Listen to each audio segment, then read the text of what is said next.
Dear friends, welcome to my channel. और मैं Vinod Gupta, real estate consultant बोल रहा हूँ। आज मेरे दोस्तों कुछ कन्फ्यूज़न आम पब्लिक को होता है कि जीपीए और सेल डीड में क्या फ़र्क है, रजिस्ट्री और पावर ऑफ अटर्नी में क्या फ़र्क है, वो पहले मैं बताना चाहता हूँ।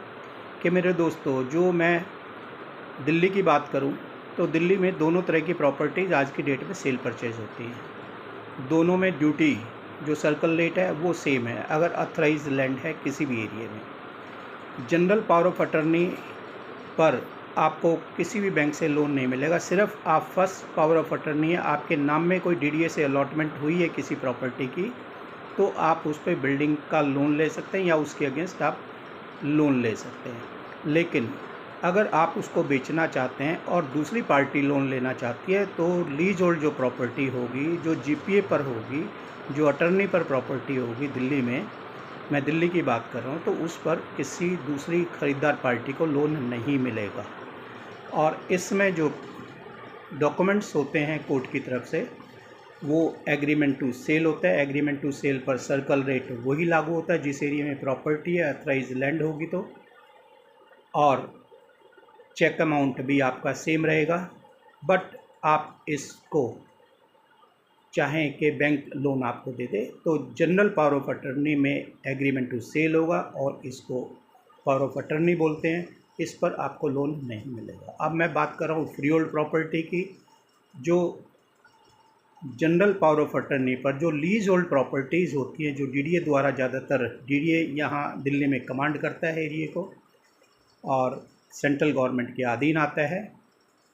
दिल्ली की जो लैंड है वो सारी के सारी ही central government is the owner of it और उन्होंने डीडीए को अथराइज़ किया हुआ है। DDA is Delhi development authority. वो लीज होल्ड पर प्रॉपर्टीज़ देते हैं। उसके बाद आप चाहें तो फ्री होल्ड प्रॉपर्टी आप लीज होल्ड से कन्वर्ट करा सकते हैं।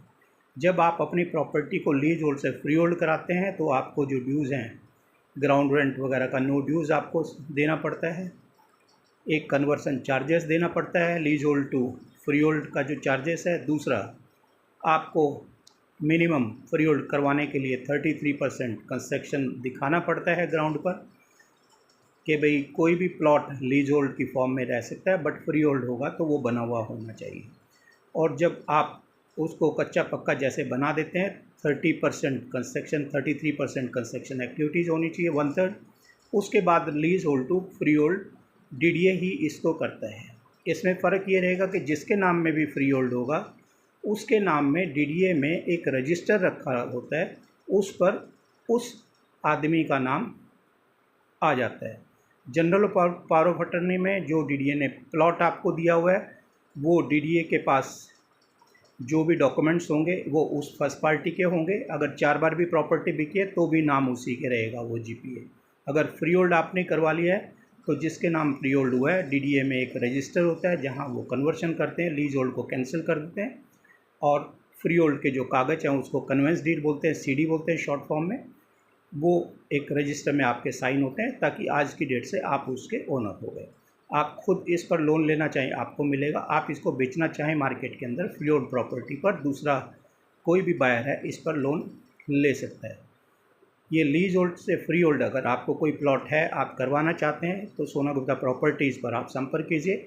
हम आपको कोई भी प्लॉट होगा या फ्लैट है, leasehold to freehold आपको करवाना है और रोहिणी में हमारी सर्विसेज ज़्यादा हैं, आप हमारे से संपर्क कर सकते हैं। मेरे दोस्तों, एक दूसरा और क्वेश्चन बार बार पूछा जाता है कि सर गिफ्ट डीड और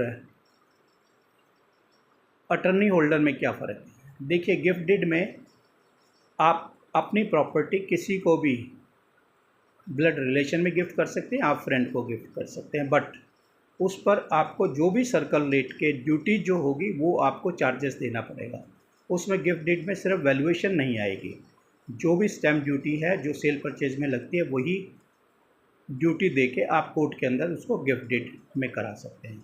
और आप किसी को पावर ऑफ अटर्नी देना चाहते हैं, एसपीए देना चाहते हैं अपनी प्रॉपर्टी की कि वो आपके पीछे उसको बेच दे, देख रख रखाव रखे, तो ये आप डीडीए के अंदर अथराइज आप कर सकते हैं। लेकिन मेरे दोस्तों, अब मैं बताना चाहता हूँ कि जो भी प्रॉपर्टी हमारी गिफ्ट डीड में होगी या अटर्नी केस होगा, आपका ट्रांसफ़र केस है, father to son, son to father, friend to friend, wife to husband.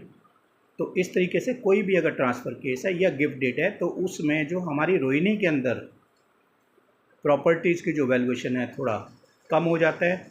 उसके रीज़न बिंग के थोड़ा ये डाउट रहता है कि कहीं ये कोई इसके अंदर मैनिपुलेशन तो नहीं किया गया है, इसलिए इन प्रॉपर्टीज़ का रेट जो जनरल प्रॉपर्टीज़ होती है उससे थोड़ा कम होता है। फिर भी आपको कोई सलाह चाहिए तो आप सोना गुप्ता प्रॉपर्टीज़ पर विनोद गुप्ता से बात कर सकते हैं।